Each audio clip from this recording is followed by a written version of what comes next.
Yeah, it's yet another Vancouver Canucks news video because we actually had ourselves a bunch of extra stuff that happened after the audio that I recorded last night, which spoke about Elliotte Friedman's comments about the Canucks and what Patrik Allvin'S trade plan looks to being at this point in time.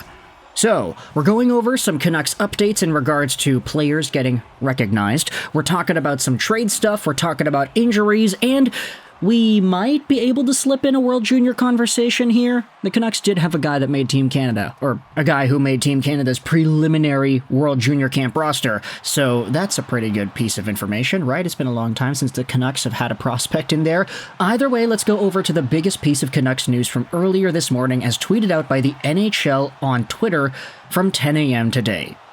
Macklin, Celebrini, Quinn Hughes, and Jakob Chychrun have been named the NHL's 3 Stars of the Week, ending on December 1st, 2024.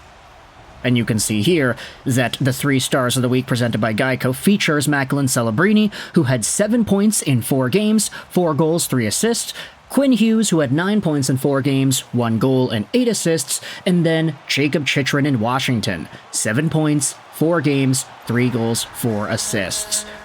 This is a pretty good selection of guys, because when it comes to teams like the Capitals, for example, they've been really turning it on as of late. Even without Alexander Ovechkin, Karlsson, Chychrun, Strome, McMichael, these guys have been scoring the lights out. Meanwhile, in Vancouver, you've got Quinn Hughes with his goal and 8 assists for 9 points, so he's over double point a game in the past week.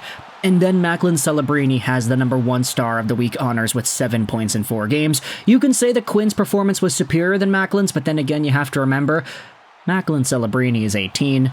He is a rookie. He has really started coming into his own the past few weeks here, and this week was especially a good one. He's a breakout machine, too. I mean, the way he's able to carry the puck into opposing zones and break it out of his own zone, I think there was a stat already saying that he is one of the top 5 players in the NHL in end-to-end rushes or something like that. Yeah, here it is. This is from Mike Kelly earlier 2 weeks ago, I think, or last week.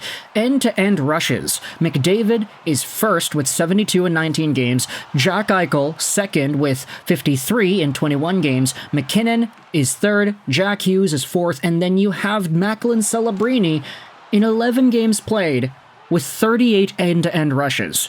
This was back from November 24th, so that number is probably a lot higher now, but Macklin Celebrini has been great. Okay, we gotta stop talking about the San Jose Sharks. This is not a Sharks-related video. We're going over onto Quinn Hughes because his performance was very, very good.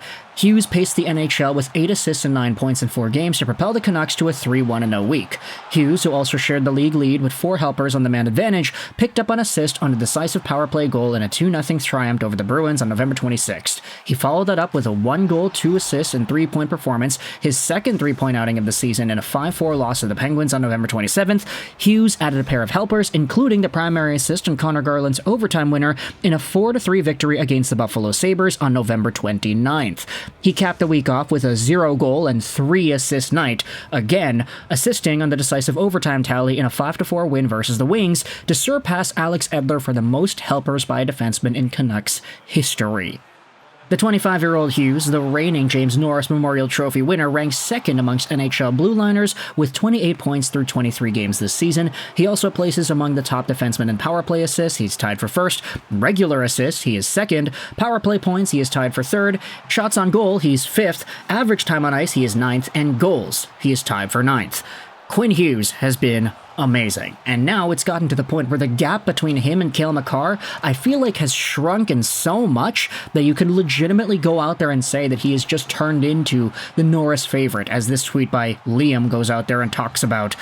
Cale Makar no longer has an 11-point lead on the second-place defenseman point guy. Sure, a lot of that was carried by Colorado's offense. I think it's a pretty common belief nowadays that when McKinnon is not on the ice, Cale Makar's effectiveness goes down by quite a significant margin. Meanwhile, Quinn Hughes, when he is on the ice with whomever, he is dangerous.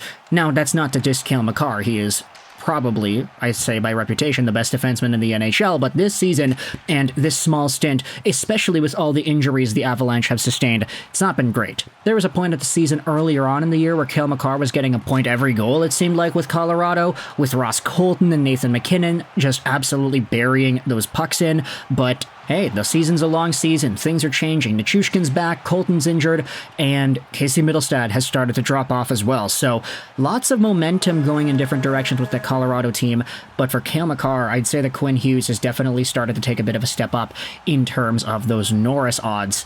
We even had ourselves a poll from Donnie and Dolly from earlier today. Is Quinn Hughes an early Hart Trophy candidate? So MVP of the league, not just the best defenseman, but the most valuable player to his team, period. 88% of Canucks fans voting on this say yes, Quinn Hughes should be a Hart Trophy candidate. Whether or not he wins it, who really knows, but Elliot Friedman did say earlier on at the beginning of the season that he feels like Quinn Hughes could be his Hart winner. I think he might have predicted it, something like that. Speaking about Elliot Friedman, though, he did go out there and say that another one of these teams that could be interested in Nils Hoglander is the Pittsburgh Penguins. And this, of course, is something that we talked about already in the most recent Hoglander trade update video. Not the one from earlier this morning, but the one from yesterday. Friedman and Hoglander, Pittsburgh is very interested, other teams as well, teams like the fact that he has term. And speaking out about some extra stuff with the Canucks and Hoglander, let's go over to a tweet made by Canucks News Summaries, because what they did was they summarized today's Donnie and Dolly segment, wherein Rick Dollywall goes out there and talks about some of these extra Canucks news and notes. Here's the tweet. Dollywall's update on Filip Hronek and Nils Hoglander. Let's go out and read some of these here together. For Filip Hronek, the Canucks are seeking multiple opinions, 3 to 4. The timeframes with and without surgery are different. If he has surgery, he will be out for a while.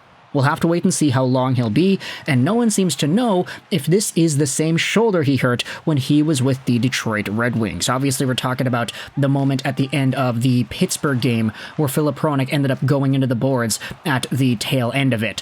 Very ugly moment. He was out for a little bit after that, and we had ourselves some big scares with him taking the time off afterwards. Darren Dreger also had himself an appearance on SNP where he spoke about how Filip Hronek is week to week, so for right now it doesn't look like the Canucks are going to get any sort of a conclusion until they get their collective opinions and just kind of pool together different results here. So we're going to have to wait and see what Filip Hronek's future holds in store. Meanwhile, we had ourselves some updates from Dollywall on Hoglander. Get the trade watch going. The Penguins are super interested. The Canucks and the Blue Jackets are looking at him as well. Blue Jackets AGM was at the Canucks and Red Wings game, so they were scouting pretty heavily. Teams around the NHL are betting that Hoglander will get back to last year's production, which, as we have said, has been very good.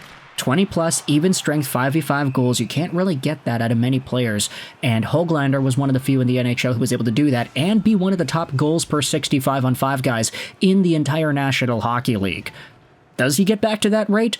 Well, who really knows? But some other NHL teams believe it's very well possible and maybe even likely for the young Swede. The return, though, whether or not the Canucks can make a trade happen with the Blue Jackets, it will not be Ivan Provorov or Damon Severson. Dollywall does mention Cole Sillinger as a possible return. Rick then goes out there and replies, saying the quote was, "One guy I think the Canucks should go after is Cole Sillinger, a good young center."